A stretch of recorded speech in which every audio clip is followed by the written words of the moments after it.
going on? Sitting here in a parking lot. Actually, I was going to a job interview, and the person wasn't available today, so I just gave them my phone number, and they said they would call me back when they were open, or when they had a position, or when they had time to interview me. Sorry, that's better.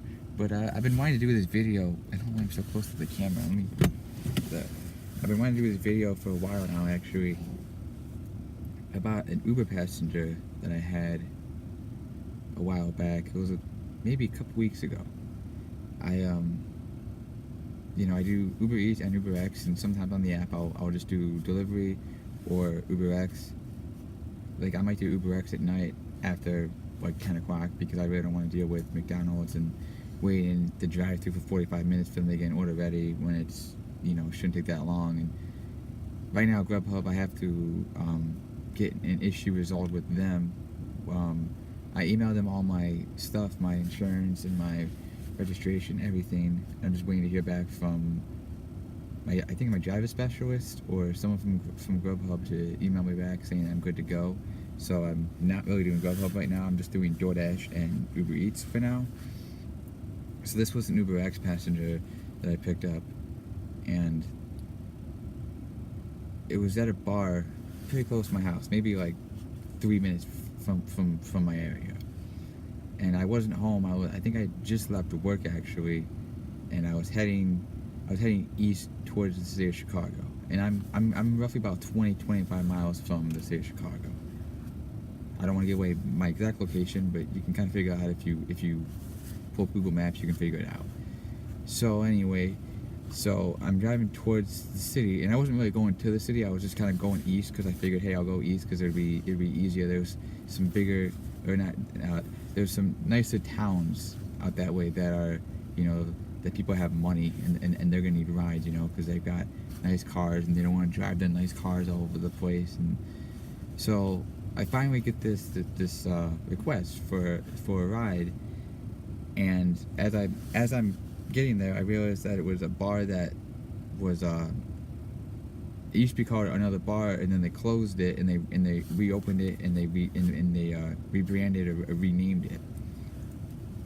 So I pick up the guy's name. I forget the guy's name. It doesn't matter what his name was. And I unlock my car. I say, hey, how you doing, and everything. And he gets in my car. We're talking, we're chit-chatting. I'm trying to be nice and trying to get that 5-star rating. Because it's all about the 5 stars. I'm trying to get the 5-star rating, and I'm just small talking to him. Hey, how you doing? Oh, how's that bar? How's that place? Is it nice? Is it worth going to? Trying to be his friend and everything like that.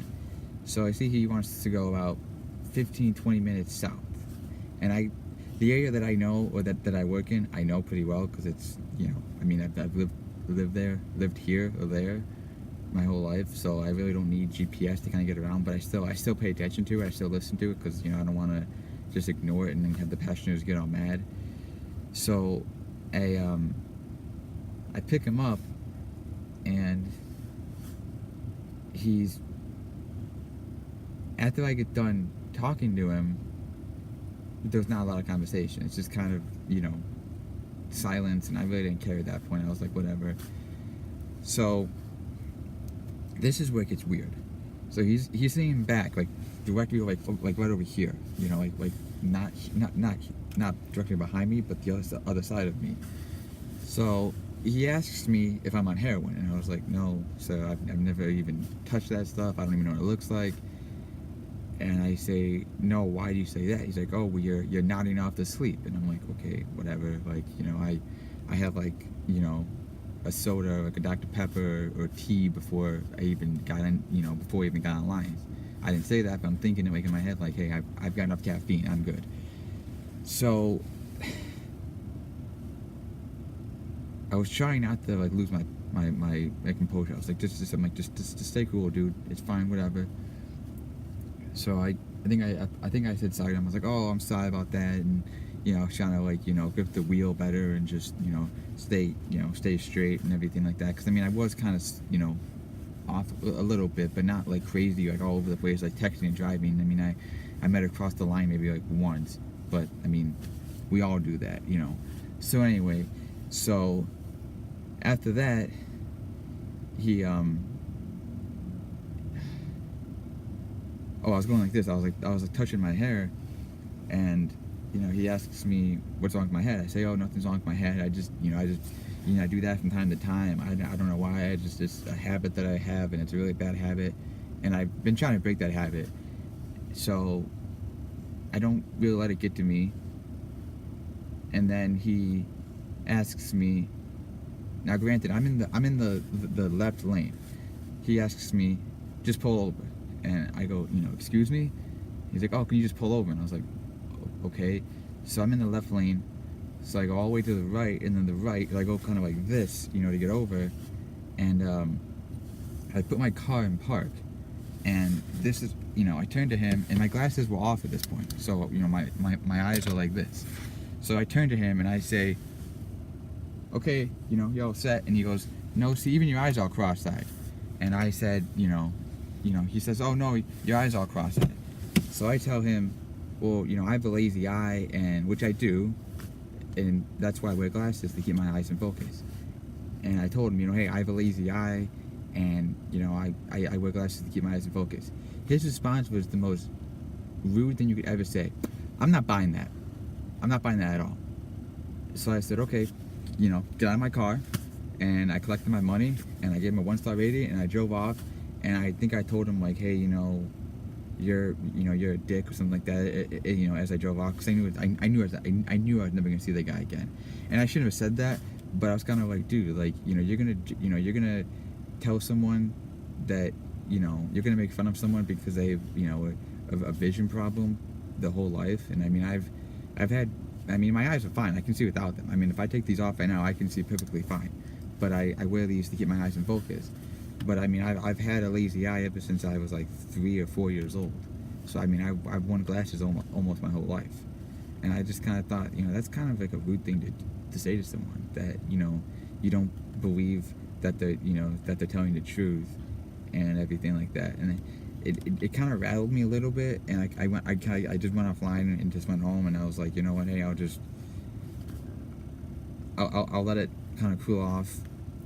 But then, obviously Uber had to do their investigation. I told them, investigate all you want. There's, you're not going to find anything. And I've never done that kind of stuff. And like someone I know worked with said, it's just Uber covering their ass so that they don't get sued. And I agree with that, it is. But at the same time, it's like, why are you gonna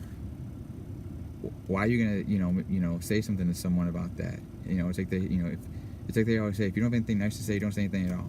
And that's kind of how I felt. I'm kind of like, if you were mad, or if you thought that I had, that I was on drugs or something, then you can, you could just not say anything and just report it to Uber, and they would have just, put my account on hold, or inactivated me for, I think it was like 30 hours, like almost 30 hours I couldn't drive for them. But I got Lyft, I got DoorDash, I got Grubhub. So I mean, even if Uber kicked me off, I'd been like, hey, you know what? I still got 3 other platforms that can make money. As far as I know, I mean, I haven't driven for Lyft in like a month probably, and I haven't done DoorDash in forever. And I was actually gonna go do Uber Eats right now, actually. But I was going to this interview, so I just kind of pulled over and said, hey, I'll make this video. I've been wanting to make this video for a while. So that's just my bad UberX passenger experience that I had, and it's just how rude people can be. I mean, I don't understand why people need to be rude, and I feel like some of these people, they want to do what they can to get a free ride from from Uber or Lyft. Oh, I'm gonna just make something up, like he was a bad driver, or he was intoxicated, and I want my money back, and then they get a free ride. That's kind of how I feel about some of these things sometimes. So I think some of these people try to play the system to get free rides, and I think it's just wrong. Anyway, so I just wanted to share that experience with you. And I mean, should I have handled that better? Should I have not even said anything to the guy? Should I have just have not turned and looked at him? And should I just have put the car in park and opened the door and let him out? Or should I have just told him, hey, here you go. I dropped you off like you requested, get out of my car. And I could have even just said, get out of my car right now, because, I mean, it is my car, and I don't have to, I can decline, I can refuse any ride I want. I don't have to pick some up if I don't want to. I know Uber doesn't like when I do that, but I mean, I can do what I want on Uber, and I can do what I want on Lyft and Grubhub and DoorDash. I know some of these platforms don't like that, but I mean, what are you gonna do about it? You know. So I just wanted to share. I was checking my phone. Sorry. I just wanted to share my 2 cents about that story, and like right now you can even see my eyes are kind of going all over the place. That I just wanted to share my experience with that. Hope you all have a good day. Get that money.